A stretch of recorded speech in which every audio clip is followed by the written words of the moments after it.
আমার আজকে সহজ রেসিপিতে আপনাদের সাথে শেয়ার করতে যাচ্ছি চিংড়ি মাছ ভুনা রেসিপি। ভেবেছিলাম মালাইকারি করে নেব, তারপর আমার বাচ্চাদের কথা চিন্তা করে আর করলাম না।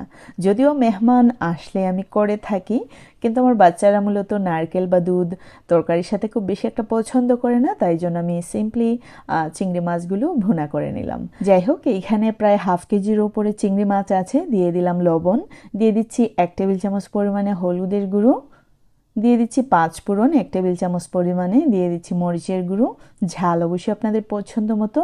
ধনিয়া গুঁড়ো দিয়ে দিলাম 1 টেবিল চামচ পরিমাণ, দিয়ে দিচ্ছি 2 থেকে 3 টেবিল চামচ পরিমাণে তেল।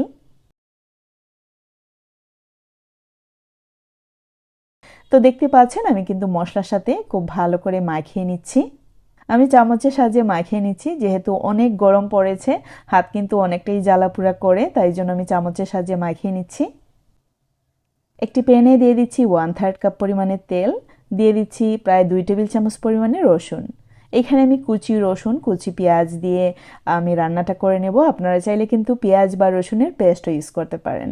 আর এই রেসিপিতে আমি স্পেশালি আদা ইউজ করি না। আপনাদের যদি ইচ্ছে হয় অবশ্যই আদার পেস্ট বা আদা কুচিও ইউজ করতে পারেন।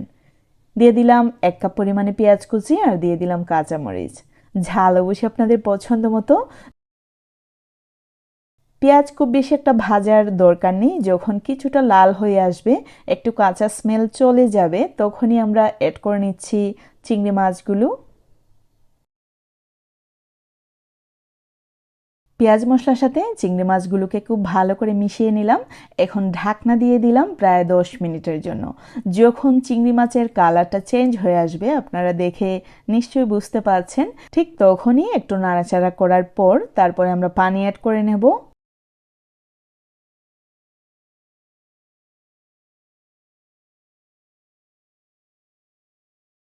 তো দেখতে পেলেন আমি কিন্তু যেই পাত্রে চিংড়ি ম্যারিনেশন করেছিলাম ওই পাত্রটা ধুয়ে পানি দিয়ে দিলাম। প্রায় 1.5 কাপ পরিমাণে পানি হবে, তবে আপনাদের যদি ইচ্ছে হয় আরও হাফ কাপ পরিমাণ হলেও বাড়িয়ে দিতে পারেন। আর খুব বেশি পানি অ্যাড করার কোনো দরকার নেই।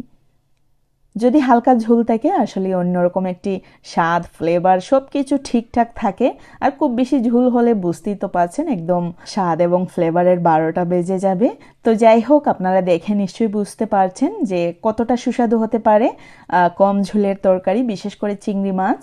এই রেসিপিতে আমি যত মশলা অ্যাড করে নিয়েছি আমাদের সবার ঘরেই সব সময় অ্যাভেলেবল থাকে। তবে আমি এখানে 5 ফোড়নের গুঁড়ো প্রায় 1.5 টেবিল চামচ পরিমাণে ইউজ করেছি। যদি আপনাদের ইচ্ছে হয় পেঁয়াজ রসুনের সাথে তেলের মধ্যে ভেজেও দিতে পারেন। যাদের ইচ্ছে হয় আস্ত 5 ফোড়ন ইউজ করতে পারেন, তাতে করে এই চিংড়ি ভুনা কিন্তু অসাধারণ মজার হবে।